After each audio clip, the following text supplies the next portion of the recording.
नमस्ते, बहुत स्वागत है आप सभी का HNN न्यूज पर। मैं हूं आपके साथ नीतू गुप्ता। खबरों की शुरुआत करेंगे इस वक्त की अहम खबर के साथ। सीएम योगी आदित्यनाथ का आज कुशीनगर दौरा है। दोपहर 3 बजे कुशीनगर पहुंचेंगे सीएम योगी आदित्यनाथ। बौद्ध भिक्षु संघ के अध्यक्ष भदंत ज्ञानेश्वर को देंगे श्रद्धांजलि।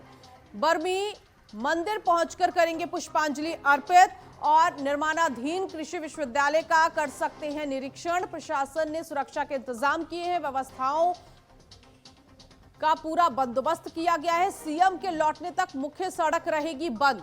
ये बड़ी जानकारी इस वक्त की आपको बता दें कि आज मुख्यमंत्री योगी आदित्यनाथ का कुशीनगर दौरा है। बौद्ध भिक्षु संघ के अध्यक्ष भदंत ज्ञानेश्वर को पुष्पांजलि अर्पित करेंगे। बरमी मंदिर पहुंचकर निर्माणाधीन कृषि विश्वविद्यालय का निरीक्षण कर सकते हैं।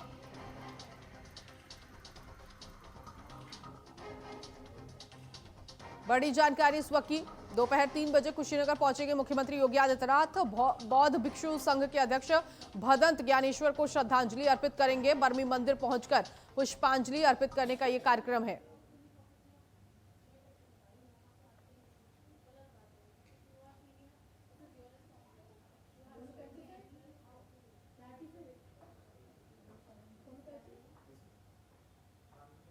तो आज कुशीनगर जाएंगे मुख्यमंत्री योगी आदित्यनाथ। बौद्ध भिक्षु संघ के अध्यक्ष को श्रद्धांजलि अर्पित करेंगे। बरमी मंदिर पहुंचकर पुष्पांजलि अर्पित करने का कार्यक्रम तय किया गया है।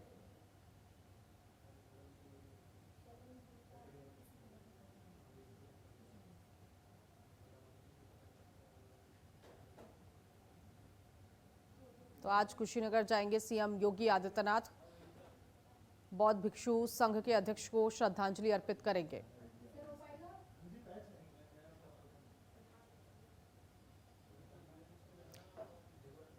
शैलेंद्र गुप्ता संवाददाता कुशीनगर से इस वक्त हमारे साथ फोन लाइन पर जुड़ गए हैं। शैलेंद्र, कुशीनगर में मुख्यमंत्री योगी आदित्यनाथ का आगमन और तमाम कार्यक्रम आयोजित किए गए हैं। विस्तार से बताइए किस तरह के ये कार्यक्रम होने हैं।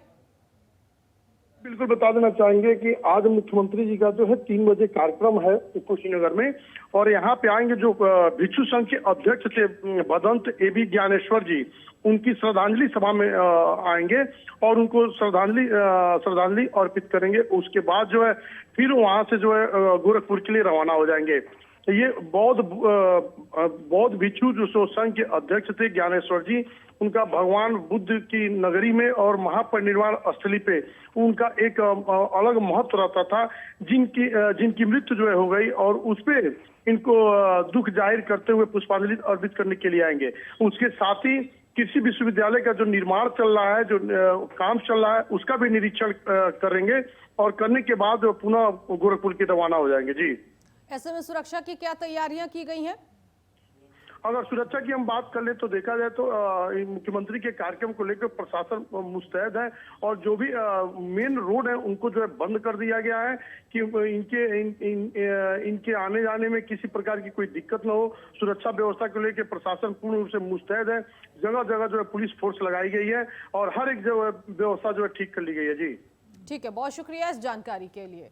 तो आज कुशीनगर जाएंगे मुख्यमंत्री योगी आदित्यनाथ। इन तमाम कार्यक्रमों में शामिल होंगे। आगे बढ़ेंगे गोरखपुर से खबर, जहां गोरखपुर के 2 दिवसीय दौरे पर मुख्यमंत्री योगी आदित्यनाथ आज शाम को गोरखपुर पहुंचेंगे। गोरखनाथ मंदिर में रात्रि विश्राम करेंगे। सीएम के नेतृत्व में कल निकलेगी एकता पद यात्रा और शहर विधानसभा क्षेत्र में ये पद यात्रा निकलेगी। मनाई जाएगी सरदार पटेल की 150वीं जयंती और लगभग 2 किलोमीटर तक पद यात्रा करेंगे सीएम योगी आदित्यनाथ। बड़ी जानकारी इस वक्त की कि गोरखनाथ मंदिर पहुंचेंगे मुख्यमंत्री योगी आदित्यनाथ। गोरखपुर के 2 दिवसीय दौरे पर होंगे।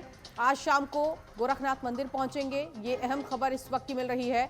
और रात्रि विश्राम का जो कार्यक्रम है वो भी यहीं पर होगा, यानी कि रात्रि विश्राम भी यहीं मुख्यमंत्री योगी आदित्यनाथ की होनी है। गोरखनाथ मंदिर में रात्रि विश्राम करेंगे सीएम योगी आदित्यनाथ के नेतृत्व में। ये कल एकता पद यात्रा निकलेगी।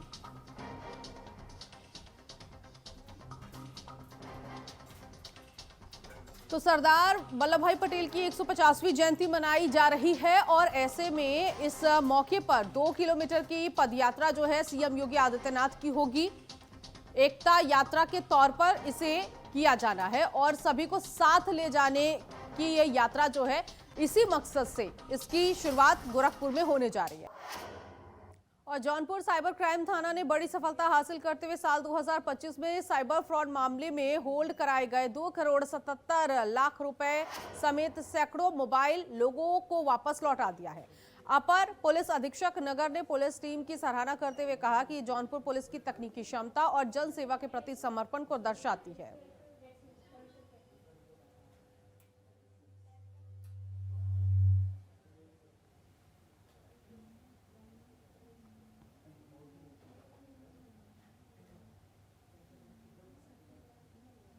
तो साइबर फ्रॉड की रकम को वापस की गई है पुलिस की तरफ से। लोगों को उनका जो सामान खोया था और फ्रॉड में जो सामान चला गया था उन सभी सामानों को वापस कराया गया है। यूपी के जौनपुर से पूरा मामला सामने आया है। साइबर फ्रॉड की रकम लोगों को वापस की गई। 106 मोबाइल फोन मालिकों को लौटा दिए गए हैं। खबर नोएडा से है, जहां यूपी एटीएस ने फरहान नबी सिद्दीकी को गिरफ्तार किया है। बता दें, फरहान नबी सिद्दीकी पर आरोप है कि वो धार्मिक किताबें छापकर लोगों में नफरत फैलाने का काम कर रहा था। जांच में पता चला कि फरहान को विदेशों से फंडिंग मिल रही थी। उसने तुर्की, जर्मनी के लोगों को गैरकानूनी तरीके से इस पूरे काम में लगाया और बांग्लादेश के लोगों को शरण दी। एटीएस का कहना है कि फरहान ने हवाला और दूसरे तरीकों से करीब 11 करोड़ रुपए लिए और अमरोहा और पंजाब में मदरसे और मस्जिदों के नाम पर जमीन खरीदी गई। फिलहाल एटीएस इस पूरे मामले की जांच कर रही है।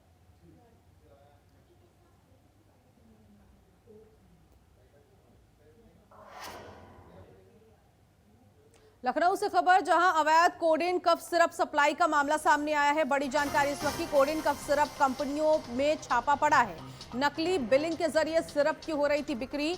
एफएसडीए ने जांच कर संचालकों पर कार्रवाई की है। एनडीपीएस एक्ट के तहत मामला दर्ज किया गया है। विभाग अब सतर्क हो चुका है। उत्तर प्रदेश में नशे के खिलाफ कोडेन कफ सिरप की अवैध सप्लाई करने वाली 2 कंपनियों पर एफएसडीए विभाग ने बड़ी कार्रवाई की है। विभाग ने लंबी जांच के बाद खुलासा किया है कि 2 कंपनियां पूरे प्रदेश में कोडेन कफ सिरप की अवैध सप्लाई कर रही थी। ये कंपनियां लाइसेंस रद्द मेडिकल स्टोर्स के नाम पर नकली बिल बनाकर सिरप बेच रही थी। एफएसडीए ने संचालकों पर एनडीपीएस एक्ट के तहत केस दर्ज किया है।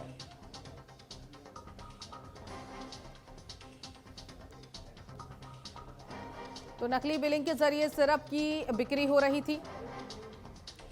एफएसडीए ने जांच कर संचालकों पर कार्रवाई की है। एनडीपीएस एक्ट में मामला दर्ज, विभाग सतर्क हो चुका है। बड़ी जानकारी इस वक्त की। लखनऊ में अवैध कोडेन कफ सिरप सप्लाई का ये पूरा मामला सामने आया है। पुलिस इस मामले में छानबीन कर रही है। कोडेन कफ सिरप सप्लाई में जो लोग धर दबोचे गए हैं उनसे भी पूछताछ की जा रही है।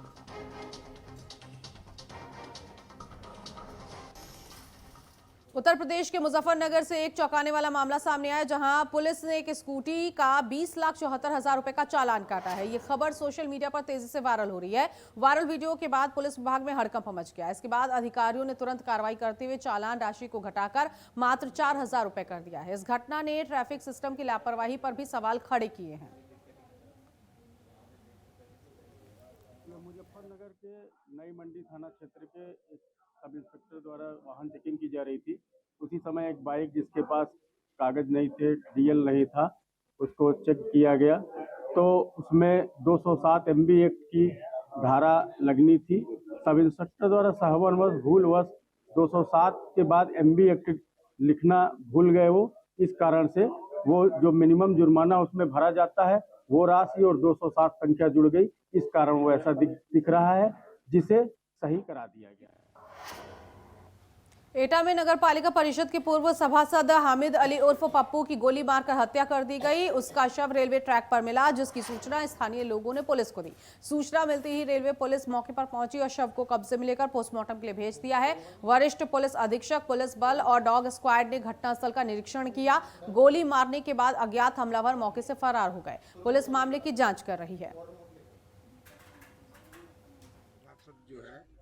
यहाँ नगर पालिका की इनकी जो है पहले तो सूचना डेड बॉडी की मिली, तो फार्म लगभग जो है 8:40 की जो है ये सूचना गई और जो है फील्ड यूनिट वगैरह आए, लेकिन बाद में जो सूचना मिली कि इन्हें जो है बुलेट इंजरी लगी। संत कबीर नगर के बखीरा थाना क्षेत्र के अटलोहिया गांव में ग्राम प्रधान और प्रधान संघ अध्यक्ष रणवीर पांडे को पुलिस ने गिरफ्तार कर लिया। आरोप है कि पुरानी रंजिश के चलते उन्होंने अपने ही पाटीदार पर कार से टक्कर मारकर जान से मारने की कोशिश की। वहीं पीड़ित राधेश्याम की तहरीर पर पुलिस ने केस दर्ज कर लिया है। बता दें, जांच में घटना में इस्तेमाल कार भी बरामद की गई है। फिलहाल पुलिस आरोपी से पूछताछ कर रही है। पुत्र राजा राम पांडे निवासी ग्राम अठलोहिया थाना बखीरा जनपद संत कबीर नगर द्वारा थाना बखीरा में एक लिखित तहरीर दी गई है कि उसके पटीदार रणवीर पांडे पुत्र इंद्रपाल पांडे से पुराना मुकदमा चल रहा है। कल दिनांक 7/11/2025 को सायं लगभग 5:20 बजे वो अपने घर से जसवल बाजार सब्जी लेने अपनी पल्सर मोटरसाइकिल से जा रहा था। पुराना गांव के समीप रणवीर पांडे द्वारा अपनी ब्रेजा कार से मोटरसाइकिल में टक्कर मारी गई। जान से मारने की नियत से टक्कर मारने की वजह से उसके गाड़ी भी क्षतिग्रस्त हुई तथा उसको गंभीर चोटें आई हैं। उत्तर प्रदेश के रामपुर जिले के कोतवाल ओमकार सिंह और दारोगा रामोतार सिंह समेत एक अज्ञात शख्स के खिलाफ मामला दर्ज किया गया। जानकारी के मुताबिक बदायूं जिले के उझानी थाने में केस दर्ज किया गया है। इस दौरान एक महिला ने गंभीर आरोप लगाया। साथ ही उन्होंने कहा कि ओमकार सिंह उझानी थाने में प्रभारी निरीक्षक थे और दारोगा रामोतार सिंह भी तैनात थे। उसी दौरान दुर्व्यवहार किया था। ललितपुर के सामुदायिक स्वास्थ्य केंद्र बिरधा का वीडियो सोशल मीडिया पर वायरल हो रहा है, जिसमें डॉक्टर और स्वास्थ्य कर्मी मरीजों का इलाज टॉर्च और मोबाइल की रोशनी में करते नजर आ रहे हैं। बिजली व्यवस्था सही न होने के कारण मरीजों को अंधेरे में इलाज कराना पड़ रहा है। इतना ही नहीं, हैरत की बात यह है कि मेडिसिन काउंटर पर भी मोबाइल टॉर्च की रोशनी में दवाइयां दी जा रही हैं। गोंडा जिले के बनगाई गांव में एक दिल दहला देने वाली घटना हुई है। पत्नी की आत्महत्या के एक सप्ताह बाद पति ने भी फांसी लगाकर जान दे दी। परिवार ने बताया कि पत्नी के मौत के बाद युवक सदमे में था। सूचना मिलने पर पहुंची पुलिस ने शव को कब्जे में लेकर पोस्टमार्टम के लिए भेज दिया है। 9 बजे के बाद में उस मृतक भतीजे की बहन ने फ़ोन किया कि चाचा भैया ने फांसी लगा ली है। फिर हम भागे भागे गए, वहाँ घर पहुँचे, तब तक पुलिस वाले बॉडी लेकर यहाँ आ गए। मैं यहाँ आ गया और इस घटना से मैं बहुत आहत हूँ। मैं बुजुर्गवार हूँ, ये घटना नहीं होनी चाहिए। हम लोग, मेरी व्यथा ये है कि हम बुज़ुर्ग हैं, पहले हमें जाना चाहिए, इनको बाद में जाना चाहिए। हमारा सब कुछ इन्हें करना चाहिए, हमें करना पड़ रहा है। इस घटना से हम बहुत क्षुब्ध हैं।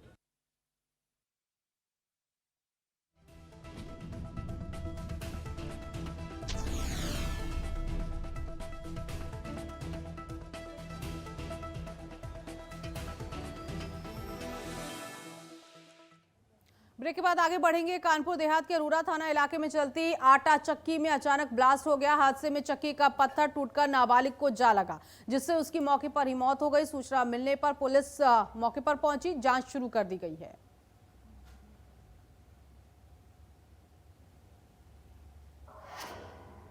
संभल के एसपी विधायक इकबाल महमूद ने न्यूयॉर्क के नए मेयर जोहरान ममदानी की जीत पर बयान देते हुए कहा, ममदानी का विरोध करने वाले अंधे हैं और उनके पास अक्ल नहीं है। उन्होंने कहा कि ये इस्लाम नहीं बल्कि भारतीय काबिलियत की जीत है। उन्होंने doctor APJ Abdul Kalam, Sophia Qureshi और वीर अब्दुल हमीद जैसे नामों का उदाहरण देते हुए मुसलमानों की काबिलियत पर गर्व जताया। उन्होंने पाकिस्तान के निर्माण और बीजेपी की विचारधारा पर भी तंज कसते हुए कहा कि हमें आपस में लड़ने की नहीं है, देश की बेहतरी के लिए एकजुट होने की जरूरत है। जो योग्य हैं उनका इस्तेमाल कीजिए। उन्होंने कहा कि अगर पाकिस्तान ना बना होता तो आज देश के मुसलमान भी प्रधानमंत्री के दावेदार होते।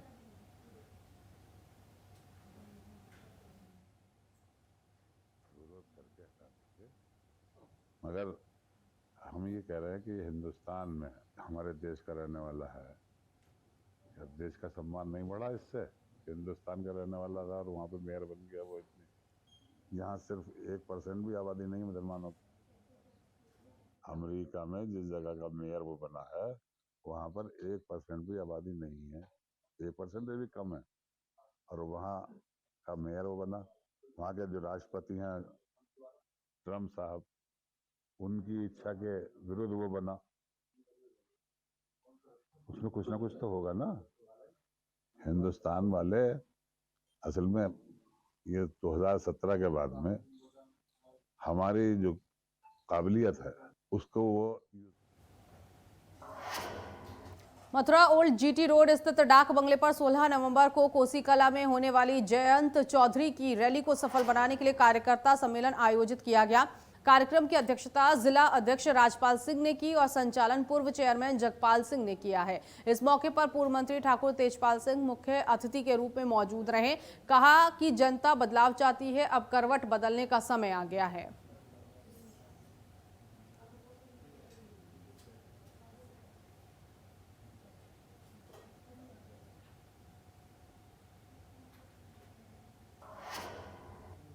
इसी के साथ इस बुलेटिन में अभी के लिए बस इतना ही। नमस्कार।